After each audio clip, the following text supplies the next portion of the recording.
Page number হৈছে 38। ব্ৰহ্মচাৰী এটা বিশেষ গুণ মই দেখা পালোঁ, সৎভাৱে জপ চপ কৰিছিল, নিয়মমতে জপ, ত্ৰিসন্ধ্যা গায়ত্ৰী কৰে, ত্ৰিসন্ধ্যা যিখিনি নিয়ম বৈদিক নিয়ম সেইখিনি গোটেইখিনি কৰিছে। কিন্তু এতিয়া ৰাতি প্ৰায় 10টা বাজিল, কিছুমান মন্ত্ৰ দি আছোঁ। উপাসনা বিধিত উপাসনা বিধি উপাসনা দিছোঁ গায়ত্ৰী আবাহন, গায়ত্ৰী বিসৰ্জন।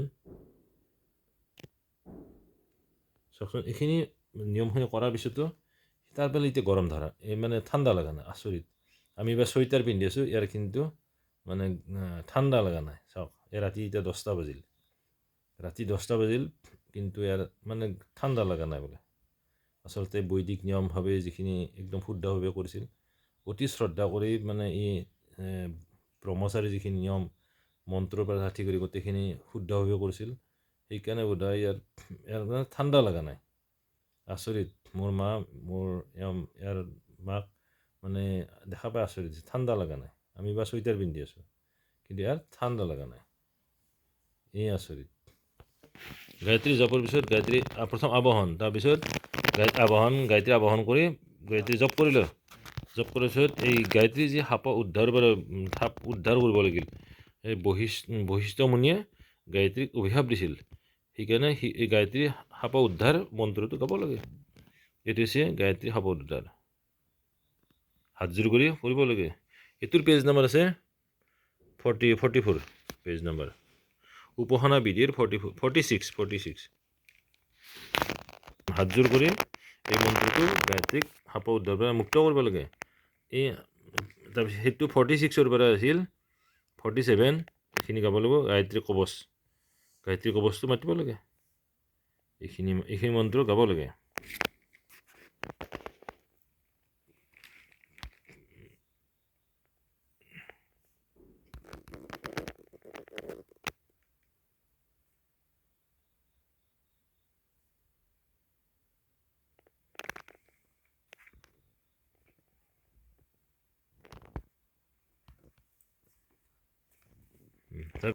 এই গায়ত্ৰী সাপ উদ্ধাৰ পাছত এইখিনি মাতাৰ পিছত আকৌ গায়ত্ৰীৰ যিখিনি উপাসনা বিধিখনৰ 46, 47 এই পেজত এইখিনি মন্ত্ৰ গাব লাগে।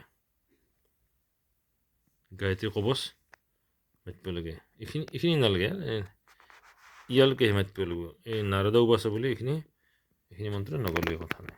আৰু এটা বস্তু জানিব লগা কথা আছে কি, এই যিটো আমাৰ লগুণ বান্ধা নিয়ম, এইটো ঋগ্বেদ অৰ্থাৎ 4 বেদৰ মন্ত্ৰ বনোৱাৰ পিছত 3বাৰকৈ মাতিব লাগে।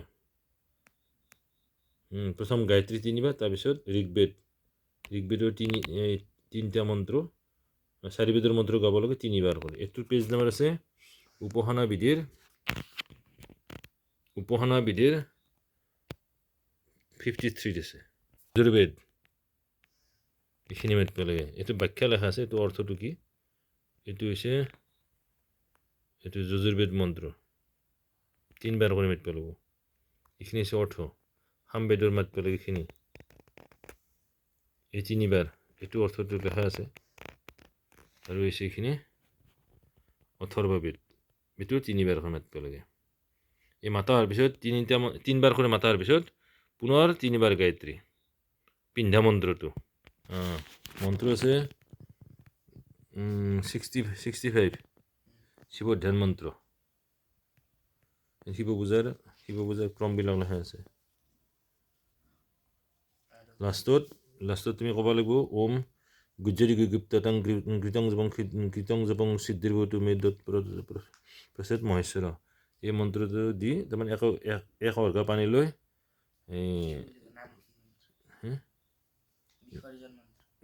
এইটো মন্ত্ৰ, এইটো বিসৰ্জন।